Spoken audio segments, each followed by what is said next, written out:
Efésios 1, versículo 1 a 8. Diz assim: Paulo, apóstolo de Cristo Jesus, pela vontade de Deus, aos santos e fiéis em Cristo Jesus que estão em Éfeso. Graça a vós e da parte de Deus, nosso Pai, e do Senhor Jesus Cristo. Bendito seja o Deus e Pai de nosso Senhor Jesus Cristo, que nos abençoou com todas as bênçãos espirituais nas regiões celestiais em Cristo, como também nos elegeu nele antes da fundação do mundo, para sermos santos e irrepreensíveis diante dele em amor, e nos predestinou para si mesmo, segundo a boa determinação da sua vontade, para sermos filhos adotivos por meio de Jesus Cristo, para o louvor da glória da sua graça, que nos deu gratuitamente no amado. Nele temos a redenção, o perdão dos nossos pecados, pelo seu sangue, segundo a riqueza da sua graça, que ele fez multiplicar-se para conosco em toda sabedoria e prudência. Amém, queridos? Irmãos, podem sentar, fiquem à vontade. Não prometo que eu vou expor essa carta, mas pelo menos essa parte inicial. Tá, queridos? Quem escreveu essa carta foi o nosso amado apóstolo Paulo, de dentro da prisão romana, né? Essa é uma das epístolas chamadas Epístolas da Prisão. Então ele estava encarcerado por pregar a palavra de Deus, e mesmo dentro da prisão ele envia a carta para fortalecer, animar e edificar as igrejas. Paulo, enviou essa carta, como diz aí, aos santos e fiéis em Cristo Jesus que estavam na cidade de Éfeso. É interessante notar, queridos, que a igreja de Éfeso, ela tinha dois endereços. Interessante, ela era cidadã do mundo, pois estava na cidade de Éfeso, mas ela também era cidadã do céu, pois estava em Cristo Jesus. Assim somos nós.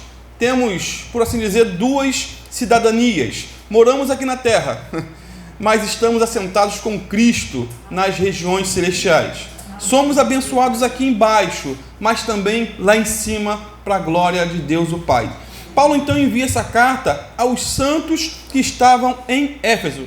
Amados, santos aqui não são pessoas que morreram e foram canonizadas, mas pessoas vivas, separadas por Deus para viver uma vida diferente, uma vida transformada, uma vida regenerada. Esses são os santos, os separados, os santificados, não os perfeitos, tá? Vejam bem, Paulo não escreve aqui aos santos que estavam numa parede ou num santuário, mas sim aos santos de carne e osso, santos que respiram, santos que falam, santos que leem cartas. Ele está escrevendo essa carta para nós, para mim, para você, para aquela época e para nós hoje. E mais, se você está em Cristo, a Bíblia diz que você é santo, amém? Você é lavado e remido no sangue de Jesus e é separado do mundo para a glória de Deus. Quando o pecador crê em Jesus como Senhor e Salvador, ele é tirado do mundo e colocado em Cristo. Isso é ser santo. É interessante notar que o cristão está no mundo, fisicamente sim, mas não é do mundo espiritualmente. Fisicamente está no mundo, mas espiritualmente ele não é do mundo, desse sistema corrompido, mundano.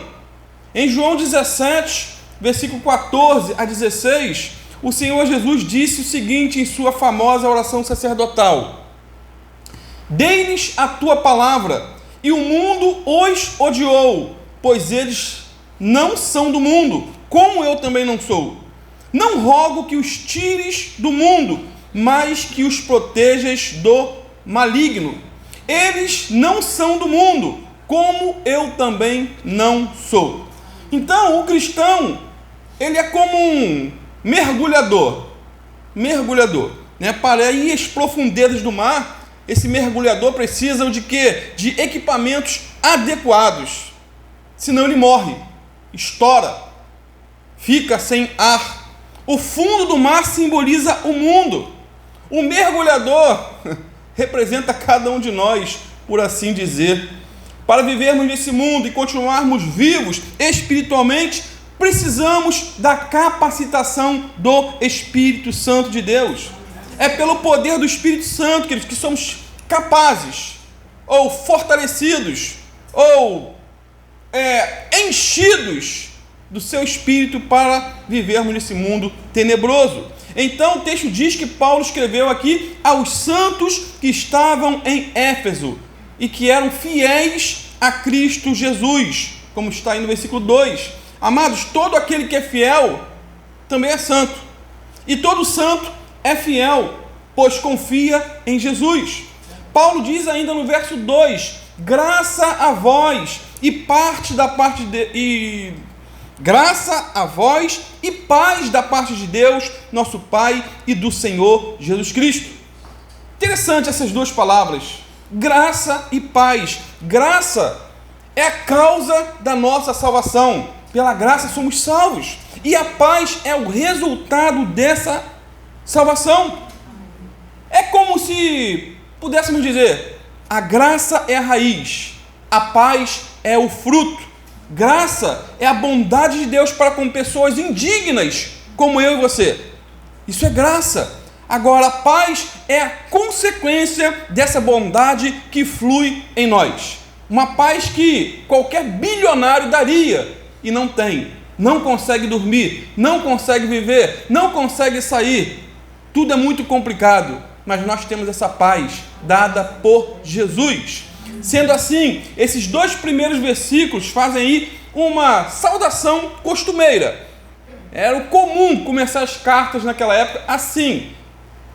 Era o cotidiano. Mas a partir do versículo 3 encontramos algumas bênçãos que o Senhor nos deu para vivermos de maneira plena, abençoada aqui nessa terra. E essas bênçãos não eram somente para a igreja de Éfeso, é também para a igreja bíblica cristã. Amém. Elas não eram somente para a igreja do Novo Testamento, mas também para a igreja do século 21. É para mim e é para você.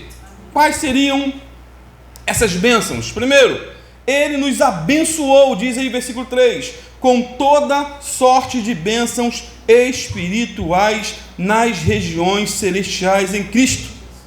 Nos abençoou está no passado. Deus já fez, Ele já nos abençoou. Então você não precisa sair correndo atrás de bênção. Eu vou em busca da minha... Não, você já é abençoado. Ele nos abençoou. Fomos abençoados com toda sorte de bênção espiritual nas regiões celestiais. Ou seja, existem basicamente duas esferas: a humana e a divina. Duas esferas, a visível e a invisível, a espiritual e a natural. Em termos físicos, nós estamos na terra, em um corpo humano, mas em termos espirituais, estamos assentados com Cristo na esfera celestial. Esfera essa que nos oferece o poder e a direção para vivermos nesse mundo tenebroso. E mais, a esfera física é essa aqui em que vivemos, é essa em que nos movemos, é essa em que existimos. Essa é a esfera dos 5 sentidos, né? Em que falamos, cheiramos, tocamos, vemos e ouvimos. E a outra, queridos, é a esfera espiritual ou celestial, onde estão anjos e demônios. Essa esfera que não vemos, não enxergamos, mas existe. Esse é um território em que acontece uma verdadeira batalha espiritual, por assim dizer. O diabo, queridos, ele trava uma batalha verdadeira, terrível, para ganhar a nossa atenção e roubar a palavra de Deus do nosso coração. Ele vai fazer de tudo para te desviar da palavra. Na parábola do semeador, lembram? O Senhor Jesus disse que o que semeia, ou a semente que cai à beira do caminho, o diabo vem e rouba essa palavra. Sendo assim, precisamos vigiar para não sermos roubados pelo diabo, pois Deus disponibilizou para nós toda a sorte de bênçãos espirituais nas regiões celestiais em Cristo Jesus, nosso Senhor. Não perca a tua bênção Você já é abençoado, mas não deixe que o diabo roube a palavra do teu coração, o teu tempo para com Deus. Agora, que bênçãos são essas que a palavra de Deus nos revela aqui no versículo 3? É uma pergunta. Será que essa bênção aí é uma mansão? Será que essa bênção é um carro do ano? Será que essa bênção é uma conta gorda no banco? Muito dinheiro no bolso? Saúde para dar em vender, como diz aí a musiquinha de Natal? Será que é disso que o texto está falando? Será que essa bênção é uma cura física? Ou a vitória de uma causa na justiça? Não, queridos. A bênção aqui é espiritual e não física. Ela é celestial, obrigado, irmão, e não material.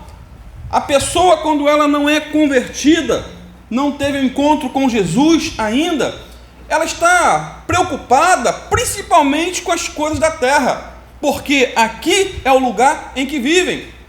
A sua concentração, pensamento, anseio, tudo gira em torno aqui, da agora, na terra. Elas são filhas desse mundo, mas a vida do cristão deveria ser centrada no céu.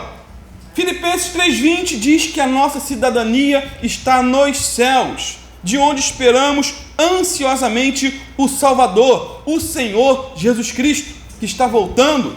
Em Lucas 10,20, o Senhor Jesus disse que os nossos nomes estão escritos nos céus. E Colossenses 3,1 diz que Jesus e o Pai estão no céu. Céu. Porém, não podemos ficar com o pensamento no céu, centrado somente no céu, ao ponto de sermos aí imprestáveis aqui na terra. Tem pessoas assim, né? Vivem no mundo da lua. O cristão tem que ser como as nuvens, entre o céu e a terra. Não é isso? A nuvem não fica só aqui na terra, e também não fica lá depois da atmosfera. Fica entre os dois. O cristão tem que ter essa moderação, né? É fato aí que o espiritual é muito mais importante do que o material. Isso é fato. Porém, não tem como negar que o espiritual interfere também no material. Isso porque, queridos, toda bênção material vem em decorrência de algo espiritual. Deus cuida de nós em todas as esferas, seja a esfera física, seja espiritual. Deus cuida de nós, seja na alma, seja no corpo. A paz, alegria, bondade, misericórdia, perdão, são todas essas bênçãos espirituais que Deus nos concede. Porém, todas essas bênçãos refletem no mundo físico, no aqui e agora. Por quê? Porque Deus cuida de nós de modo completo, não pela metade. Ele não lida só com o espiritual, mas também com o físico. Ele nos dá não somente a paz, mas também a prosperidade. Sim, Ele cuida não somente da nossa alma, mas cuida também do nosso corpo. E precisamos também cuidar do nosso corpo. Não só Deus cuida, mas nós precisamos cuidar. Ou seja, tudo o que necessitamos aqui nesse mundo físico provém das regiões celestiais em Cristo Jesus. Segunda bênção, Ele nos elegeu antes da fundação do mundo. É uma bênção.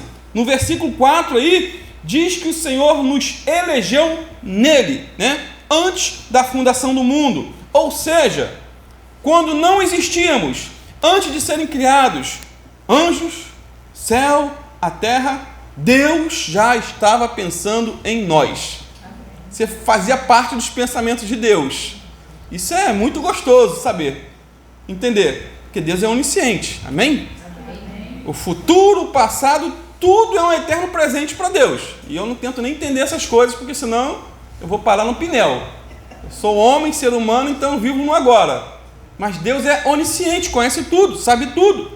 E o texto diz o que? Que Deus nos elegeu em Cristo Jesus. Um professor de seminário certa feita disse o seguinte: tente explicar a eleição e você poderá perder o juízo, mas tente negar a eleição e você poderá perder a sua alma. Tentar explicar, você perde o juízo. Negar, você perde a alma. Lá em 1 Pedro 1,2 diz que fomos eleitos segundo a presciência de Deus Pai, em santificação do Espírito, para a obediência e a aspersão do sangue de Jesus Cristo. Graça e paz vos sejam multiplicadas. Essa introdução de Pedro é linda, né? Pedro revela aqui que as três pessoas da Trindade estão envolvidas na nossa salvação. As três.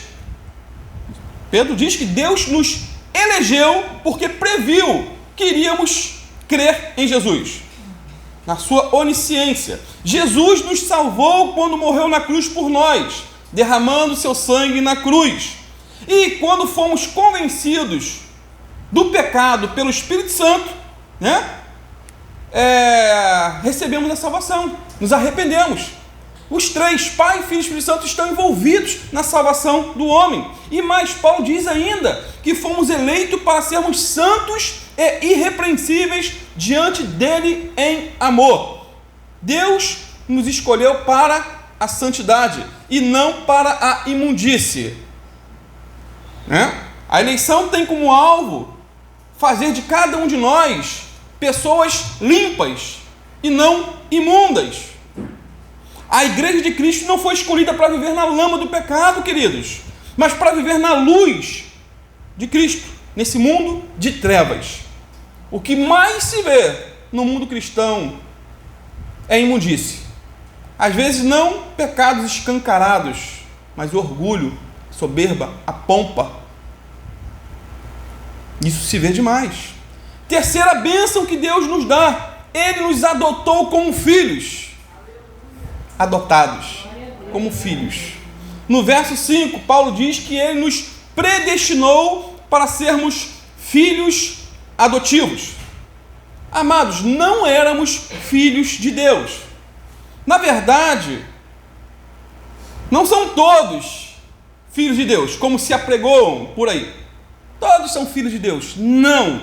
Todas as pessoas que nascem nesse mundo são criaturas de Deus. Foram criadas por Ele, mas não são filhas de Deus. A única maneira de alguém se tornar filho ou filha de Deus é recebendo a Jesus Cristo como seu único, eterno e suficiente Senhor e Salvador. Se você ainda não tomou essa atitude, essa decisão, você ainda é criatura, não filho. Portanto, a Bíblia diz aí no verso 4 que somos filhos adotivos do Senhor. E ser adotado por Deus é algo bem interessante. E por demais interessante mesmo. Isso porque um filho natural, ele pode vir quando os pais não esperam. Filho natural, ou até mesmo quando não querem. Ou ainda por não estarem preparados. Muitos filhos nascem por acidente, por assim dizer. Não dentro de uma perspectiva divina, mas dentro de uma perspectiva humana. Meu caso é um bom exemplo. Minha mãe diz que eu sou fruto de uma camisinha furada. Eu não fui desejado, eu não fui planejado, eu não fui querido, né? Tem pais que preparam tudo, tem todo um esquema, a data, tudo certinho, mas eu não. Mas a adoção é um ato consciente, a adoção é um ato deliberado e resoluto de amor. A adoção é uma escolha voluntária. A pessoa escolhe, ela quer adotar, ela vai, né, faz todo o trâmite legal e ela escolhe a pessoa, a criança que ela quer adotar. Na lei romana, os filhos adotivos, eles desfrutavam dos mesmos direitos dos filhos legítimos. O adotivo e o legítimo tinham o mesmo direito. Um filho adotivo recebia o nome da nova família, tornava-se herdeiro daquela família. Amados, somos filhos de Deus e herdeiros com Cristo Jesus. Recebemos um novo nome, cristão, seguidor de Jesus. Possuímos uma nova herança, o reino dos céus. Temos uma nova moradia, a glória celeste. Essa é a promessa da vida eterna. Porque o aqui, o terreno, tudo vai passar. Daqui a 100 anos, nenhum de nós aqui estaremos vivos. mas há uma eternidade para aquele que persevera em Cristo Jesus, que recebe a Jesus como Senhor e Salvador. Mais um detalhe ainda: todo filho adotado ou legítimo, ele é protegido e é cuidado pelo pai. Cuidado, protegido. Todo pai, salvo raríssimas exceções, sabemos bem disso, mas todo pai cuida e alimenta o filho. Amados, está dizendo para nós, o diabo muitas vezes quer destruir as nossas vidas, mas Deus sempre está pronto para nos proteger. Ele envia anjos poderosos para nos guardar. Ele é um pai que cuida, protege, corrige. O que seria de nós sem a sua proteção? O que seria de nós, de mim, de você? Sendo assim, não precisamos viver com medo de tudo, com medo de todos. Não precisamos ter medo do futuro, medo do escuro, medo de ficar sozinho, ou qualquer outro tipo de fobia, de medo. Você não precisa ter medo do diabo, não precisa ter medo dos demônios. O que nós precisamos, queridos, é aprender a confiar em Deus como Pai, como protetor, como um provedor. Isso porque Deus cuida de você, Ele cuida de mim, Ele tem cuidado de nós. O que temos que fazer então? 1 Pedro 5,7 diz, responde: lançando sobre Ele toda a vossa ansiedade, porque Ele tem cuidado de vós. Ele é poderoso para ouvir, para aguentar, suportar e resolver todos os nossos problemas juntos. Imagine toda a minha ansiedade junto com a tua ansiedade e a ansiedade de cada cristão ao redor da terra. É lançando sobre Ele. Ele é poderoso para aguentar tudo isso. Costas largas o nosso Deus tem.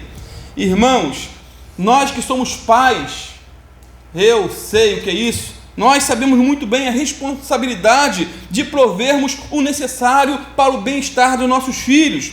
A criança pequena, indefesa ali, ela não vai dormir ali preocupada. Será que amanhã eu vou ter o que comer? Não, pequenininha não tem nem noção disso. Ela dorme, deita e descansa despreocupada, sabendo que no dia seguinte não vai faltar o pão, o café da manhã, o almoço, a janta. Ele sabe que seus pais proverão o necessário.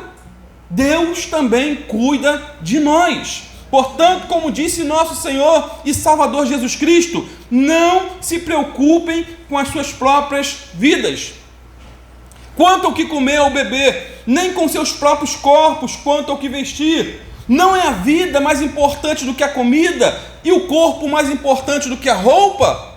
Observem as aves do céu, não semeiam, nem colhem, nem armazenam em celeiros, contudo, o Pai Celestial as alimenta. Não tem vocês muito mais valor do que elas? Quem de vocês, por mais que se preocupe, pode acrescentar uma hora que seja a sua vida? Por que vocês se preocupam com roupas? Vejam como crescem os lírios do campo.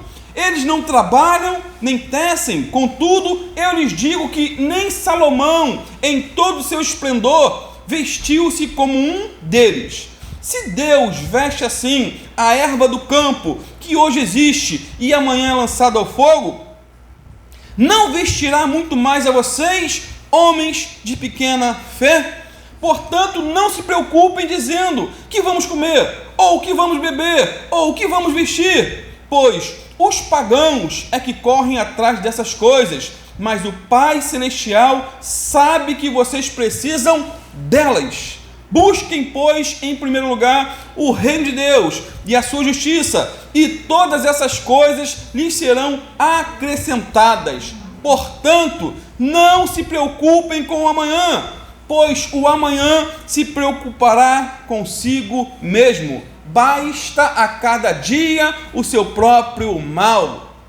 Mateus, capítulo 6, versículo 35 a 34. Palavras do Senhor Jesus.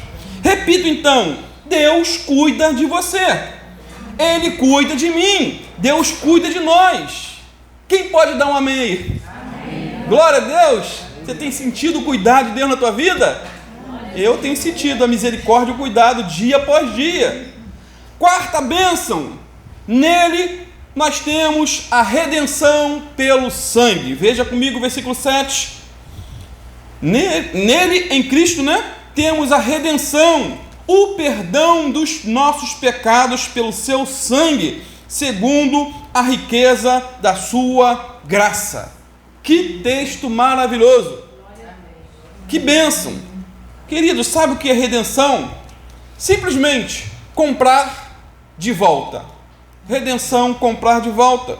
Na antiguidade, essa palavra era usada para o resgate de um prisioneiro de guerra. Era pago um valor e o homem era solto. O resgate era pago. Em outras palavras, essa palavra redenção quer dizer comprar e deixar livre mediante o pagamento de um preço. E mais, na época do apóstolo Paulo, o Império Romano tinha cerca de 6 milhões de escravos. Era muito escravo. E eles geralmente eram vendidos como objetos, como peças de uma mobília, sem valor. Mas um homem podia comprar um escravo e dar a ele a liberdade. Alguém que tivesse dinheiro podia comprar aquele escravo e libertá-lo. Foi comprado com a moeda corrente da época. E foi exatamente isso que Jesus fez para conosco. Ele nos comprou de volta para Deus. Ele nos resgatou do mercado de escravos com mãos fortes, com preço do seu próprio sangue. Fomos salvos pelo sangue. Isso porque, queridos, o homem sem Cristo é escravo do pecado. O homem sem Cristo é escravo do diabo. O homem sem Cristo é escravo dos seus desejos. Quantas pessoas são viciadas nos vários tipos de pecados? A pessoa luta com todas as forças para abandonar determinado vício e não consegue. Ela tem um forte desejo de ser fiel ao esposo, à esposa, mas acaba traindo, adulterando, se sujando, se emporcalhando, destruindo a sua família. A pessoa diz consigo mesmo que nunca mais vai mentir. Não, só vou falar a verdade e acaba mentindo, escravo da sua própria língua. Diz que nunca mais vai ver pornografia e acaba vendo, se sujando. Diz que não vai mais falar palavrão e sai de maneira desbocada, à torta à direita. Diz que não vai mais viver uma vida detestável a Deus e continua vivendo uma vida detestável a Deus. Diz que vai entregar a vida para Jesus. Eu vou seguir a Jesus, eu vou ser discípulo de Jesus, mas continua vivendo uma vida imunda na prática do pecado. Querido, sabe por que essas coisas acontecem? Porque a pessoa ela é descendente de Adão, o primeiro transgressor. O homem, ele já nasce perdido, ele já nasce a caminho do inferno, condenado. Adão pecou e nós também pecamos. E a Bíblia diz que o salário do pecado é o quê?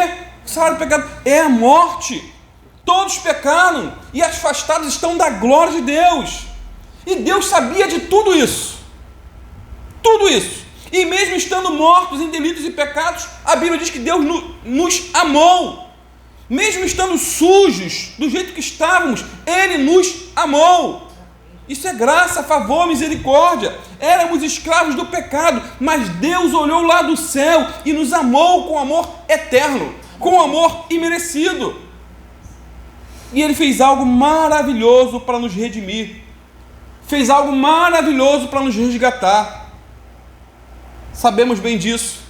Ele enviou o seu único filho a esse mundo. A Bíblia diz que Deus se fez carne e habitou entre nós. Jesus veio a esse mundo como homem, mas não deixou de ser Deus. Ele se fez carne e andou entre nós. Viveu uma vida sem pecado, morreu na cruz sem pecado, para nos comprar de volta para Deus. Essa é uma bênção indescritível. Indescritível. O resgate pago para a redenção da nossa alma não foi em dólar, não foi em euro, não foi no real, mas foi pelo precioso sangue de Jesus derramado na cruz. Essa foi a moeda, essa foi a transação. 1 Pedro 1, 18 e 19 diz que não foi com coisas perecíveis, como prata ou ouro, que fomos resgatados da nossa maneira fútil de viver, recebida por tradição dos nossos pais, mas fomos resgatados pelo precioso sangue, como de um cordeiro sem defeito e sem mancha, o sangue de Jesus. Por isso que essa frase cunhada no meio cristão é poderosa. Sangue de Jesus tem poder. E tem mesmo.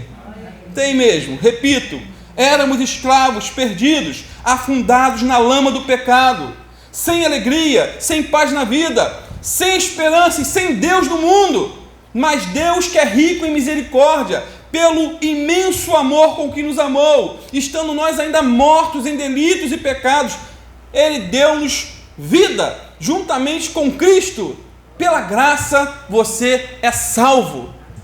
Graça é favor, graça é presente. Não é por obras. Pela graça somos salvos, por meio da fé. E isso não vem de vós mesmos, é dom de Deus. Não vem das obras para que ninguém se glorie. Efésios 2, 8 e 9.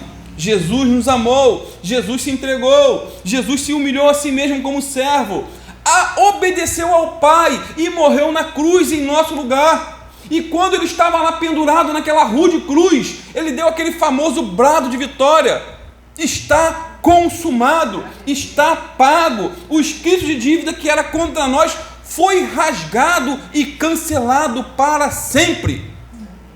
Para sempre.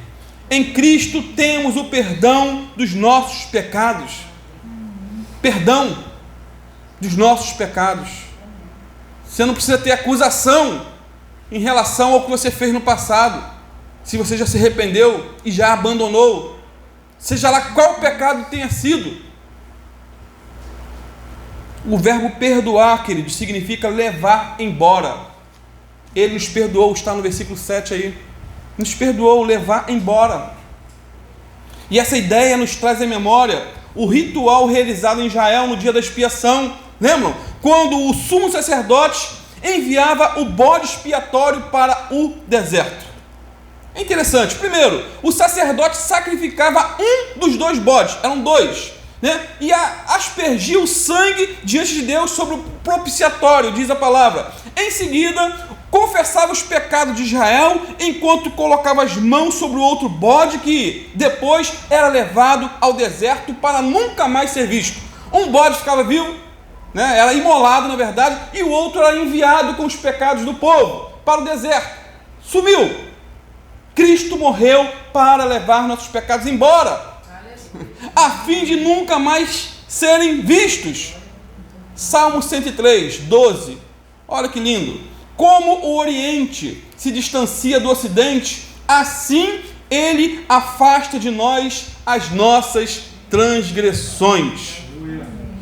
Jesus é o Cordeiro de Deus, que tira o pecado do mundo. Sendo assim, queridos, não há qualquer acusação registrada contra nós, pois nossos pecados foram levados embora. O pecado nos empobrece, nos emburrece, mas a graça nos enriquece para a glória de Deus.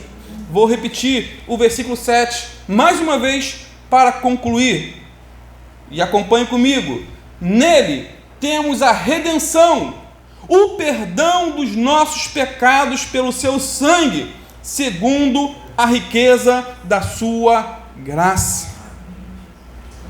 D.L. Moody, um evangelista do século XIX, ele estava certa feita numa carruagem, indo para uma campanha evangelística com um amigo. Carruagem, na época não tinha carro, Carruagem. Estava ali na carruagem. E Moody, então, viu que passou uma outra carruagem cortando ele. Tipo assim, muito apressado, Tipo o pastor Sandro, assim, no trânsito. E passou e Moody viu. E ali tinha um rapaz com uma senhora idosa. E Moody então perguntou ao pastor que estava ao seu lado quem era aquele jovem com aquela idosa. Quem são eles? Estavam indo para a campanha ou para a igreja que Moody pregaria. Só que cortaram e foram na frente. De repente, para alcançar um lugar melhor, que aonde Moody ia, multidões apareciam. E o amigo respondeu: você está vendo ali na frente aquele campo, aquela fazenda e aquela mansão? E Moody respondeu: estou vendo sim. Pois é, o pai desse jovem, que passou agora por nós com aquela senhora, ele era um alcoólatra e viciado em jogos. Ele nunca conseguiu se libertar desses vícios e aos poucos foi perdendo tudo que havia conquistado ao longo dos anos. Perdeu a fazenda, perdeu o dinheiro, perdeu a dignidade, perdeu tudo. Esse homem morreu embriagado, cheio de dívidas. A esposa dele, a viúva, ficou mendigando, perambulando pelas ruas, até que conseguiram uma vaga para ela no asilo. Mas eles tinham um filho. Esse jovem cresceu, esse jovem estudou, trabalhou bastante, economizou, investiu seu dinheiro em bons negócios e ficou rico. Sabe o que ele fez? Comprou de volta a casa e a fazenda que havia sido de seu pai. Fez mais, ele foi ao asilo e tirou sua mãe de lá. Esse moço que você acaba de ver é ele. E a idosa ao seu lado é sua mãe. E eles estão indo para a igreja para vê-lo pregar. Nesse momento, Moody pensou e disse o seguinte consigo mesmo: essa é uma ótima ilustração do que Jesus fez por nós. Estávamos vendidos para o pecado. Éramos escravos do diabo e das paixões da carne. Éramos escravos dos vícios, das bebidas, dos jogos. Mas Jesus Cristo, nosso Senhor e Salvador, pagou o preço para nos resgatar. Ele derramou o seu precioso sangue para nos comprar de volta para Deus. Amados, isso é redenção. O preço foi pago, foi preço de sangue. O meu passado ele apagou, como diz o hino. Tudo perdoou pelo sangue. Fui salvo pelo sangue. Fui curado pelo sangue. Fui liberto pelo sangue. O sangue de Jesus que me leva até o céu. O sangue de Jesus, vermelho, forte e fiel, suportou a cruz a preço de sangue por amor. Precioso sangue de Jesus. Amém. Vamos ficar de pé e vamos orar. Santo Deus, te adoramos, te louvamos, te bendizemos, Pai. Obrigado, Senhor, por todas as bênçãos espirituais concedidas, Senhor, a pessoas indignas como nós. Obrigado por ter nos adotado em sua família, por ter nos escolhido, Senhor, a dedo, não por mérito nosso, não por ver qualidade em nós, foi só por um ato de escolha, decisão tua. Te louvamos, Senhor, te agradecemos pela redenção que há em Cristo. Obrigado por ter nos comprado de volta. Obrigado pelo perdão dos nossos pecados, Senhor. Obrigado, Senhor, muito obrigado.